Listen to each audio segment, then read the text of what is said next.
Hi friends. Cinema ఇండస్ట్రీలో ఎలాంటి background లేకుండా కష్టపడి పైకి వచ్చిన ఇతరులను ప్రోత్సాహం అందించడానికి ముందుండే గొప్ప వ్యక్తి రవితేజ గారు.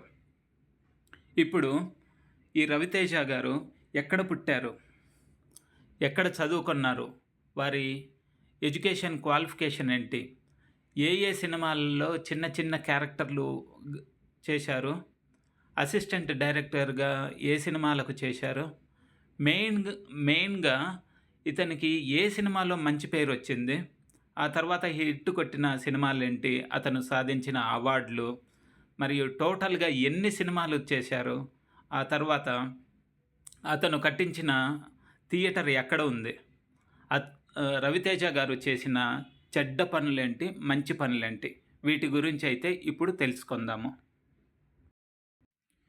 రవితేజ గారి అసలు పేరు భూపతిరాజు రవిశంకర్ రాజు.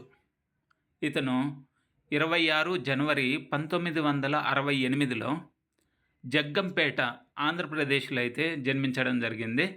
ఇతని బిరుదు మాస్ మహారాజ్.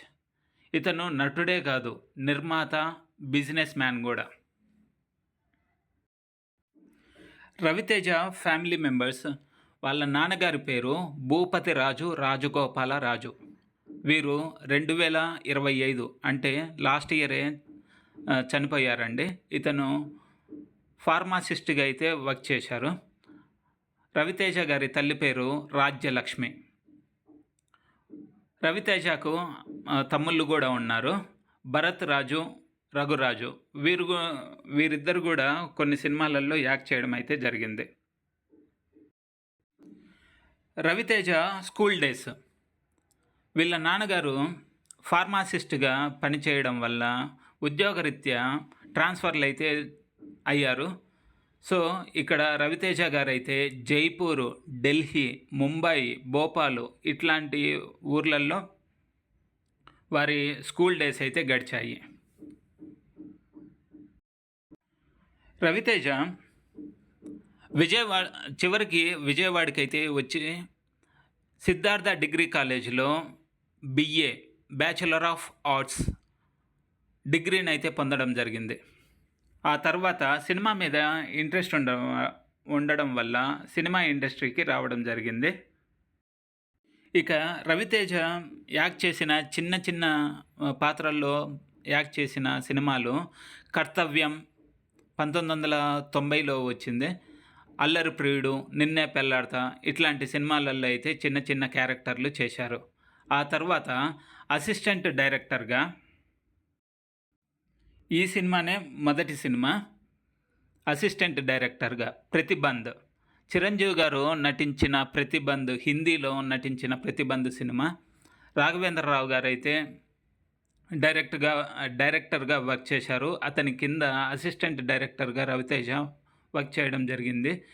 ఈ ప్రతిబంధ్ సినిమా అంకుశం సినిమాకి రీమేక్. నెక్స్ట్ ఆస్కా గుండారాజ్, ఆ సినిమాలో కూడా చిరంజీవి గారే వర్క్ చేశారు. అయితే ఈ సినిమా హిందీలో తీయడం జరిగింది. గ్యాంగ్ లీడర్ సినిమాకి రీమేక్ సినిమా హిందీలో ఇది. ఈ సినిమాకి కూడా అసిస్టెంట్ డైరెక్టర్గా రవితేజ వర్క్ చేయడం జరిగింది.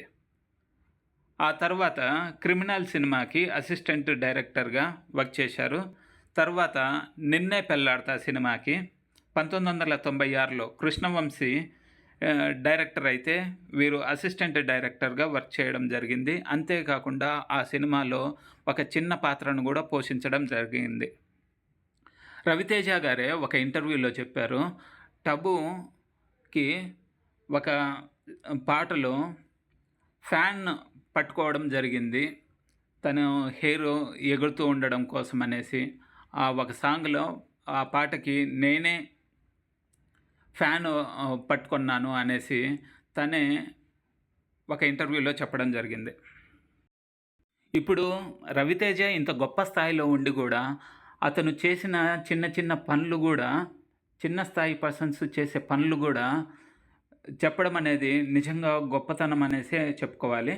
ఇక అతనికి పేరు తెచ్చిన సినిమా 1997లో 'సింధూరం' ఆ సినిమాలో 'హాయ్ రే హాయ్' ఆ సాంగ్‌కి ఆ పాటకి డాన్స్ వేశారండి. ఎక్సలెంట్‌గా ఉంది. అది ప్రజల గుండెల్లో ఇప్పటికీ గుర్తుండిపోయిద్ది అనేసి చెప్పుకోవాలి. ఆ సినిమా ద్వారానే అతనికి మంచి పేరు రావడం జరిగింది. ఆ తర్వాత అతను చేసిన మొదటి సినిమా హీరోగా 'నీ కోసం' సినిమా 1999లో యాక్ట్ చేయడం జరిగింది. ఆ తర్వాత అతనికి టర్నింగ్ పాయింట్ సినిమా 'ఈడియట్' 2002లో అయితే హీరోగా వర్క్ చేశారు.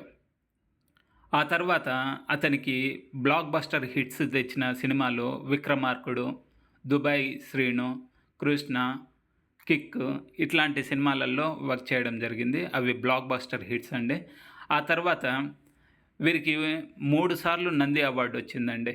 ఫస్ట్ సినిమా 'నీ కోసము', ఆ తర్వాత 'ఖడ్గం' సినిమా, తర్వాత 'నేనింతే' ఈ 3 సినిమాలకి నంది అవార్డు రావడం జరిగింది. ఆ తర్వాత పెద్ద షాకింగ్ న్యూస్ ఏంటంటే అండి, వీరికి 2012, 2013, 2015 ఈ ఇయర్‌లలో 'ఫోర్బ్స్ ఇండియా' సెలబ్రిటీ టాప్ 100 జాబితాలో వీరి పేరు ఉండడం అనేది చాలా షాకింగ్ న్యూస్ అండి. ఎందుకంటే చాలా చిన్న స్థాయి నుంచి వచ్చిన గొప్ప వ్యక్తి అంత డబ్బు, పేరు ప్రతిష్టలు సంపాదించడం అంటే మామూలు విషయం కాదు. ఆ తర్వాత వీరు చేసిన చెడ్డ పనుల గురించి అయితే విందాము. వీరు వివాదాలకి దూరంగా ఉంటారు. ఇప్పుడు వరకి తన పని తాను చేసుకుంటాడే గానీ ఎటువంటి వివాదాల్లో చిక్కుకోడు. అంత మంచి వ్యక్తి. నెక్స్ట్ మంచి పనులు ఏం చేశారంటే, కొత్తగా వచ్చిన డైరెక్టర్లకి గానీ, నెక్స్ట్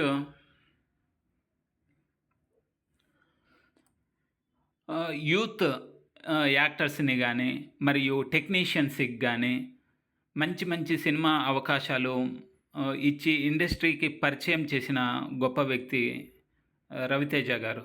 అంతేకాకుండా వ్యక్తిగతంగా ఎంతోమంది కష్టాలలో ఉంటే వారిని ఆ కార్మికులకు గానీ, జూనియర్ ఆర్టిస్టులకు గానీ ఇప్పటికి గూడా ఆర్థిక సహాయం జేస్తారు. ఏదన్నా సినిమా ఫ్లాప్ అయినట్లయితే ఆ సినీ నిర్మాతల నుంచి డబ్బు గూడా తీసుకోడండి. అంత గొప్ప వ్యక్తి రవితేజ గారు. ఇక ఇతను నటుడు, నిర్మాతే కాకుండా బిజినెస్ మ్యాన్ అని గూడా చెప్పాను. బిజినెస్ మ్యాన్ ఎలా అయ్యారనేది ఇప్పుడు చూద్దాము. 2025 అంటే లాస్ట్ ఇయర్‌లోనే ఆర్ట్ సినిమాస్ అనే థియేటర్‌కి ఓనర్ గూడా అయ్యాడు. ఈ సినిమా థియేటరు వనస్థలీపురము, హైదరాబాద్‌లో అయితే ఉందండి. ఇక కంక్లూషన్‌కి వస్తే, ఎలాంటి బ్యాక్‌గ్రౌండ్ లేకుండా సాధారణ కుటుంబం నుంచి వచ్చి అసిస్టెంట్ డైరెక్టర్‌గా పనిచేస్తూ చిన్న చిన్న వేషాలు వేస్తూ సినిమా ఇండస్ట్రీలో వన్ ఆఫ్ ద టాప్ హీరోగా నిలవడమే కాకుండా ఎంతోమంది యూత్‌కి ఇన్స్పిరేషన్‌గా నిలిచారు. నిజంగా హ్యాట్స్ ఆఫ్ రవితేజ గారు. వీరి సినిమా 'ఇరుముడి' సినిమా 21 ఆగస్టులో అయితే రిలీజ్ కాబోతుంది. ఆ సినిమా గూడా మైత్రి మూవీస్ చాలా పెద్ద బ్యానర్ అండి. ఆ బ్యానర్ కింద 'పుష్ప 1', 'పుష్ప 2' ఇట్లాంటి సినిమాలు అయితే వచ్చాయి. ఆ లిస్టును గూడా 'ఇరుముడి' సినిమా ట్రైలర్ రివ్యూలో అయితే నేను ఎక్స్‌ప్లెయిన్ చేయబోతున్నాను. నిజంగా రవితేజ గారికి హ్యాట్స్ ఆఫ్ అండి. చిన్న స్థాయి నుంచి ఏ విధంగా ఎదిగారు, సినీ ఇండస్ట్రీలో one of the top most హీరోగా ఏ విధంగా ఎదిగారనేది ఇప్పుడు మనము ఈ వీడియోలో అయితే డిస్కస్ చేసుకున్నాము. ఫ్రెండ్స్, ఈ వీడియో నచ్చినట్లయితే లైక్ చేసి, షేర్ చేసి, సబ్స్క్రైబ్ చేసుకోండి. Thank you.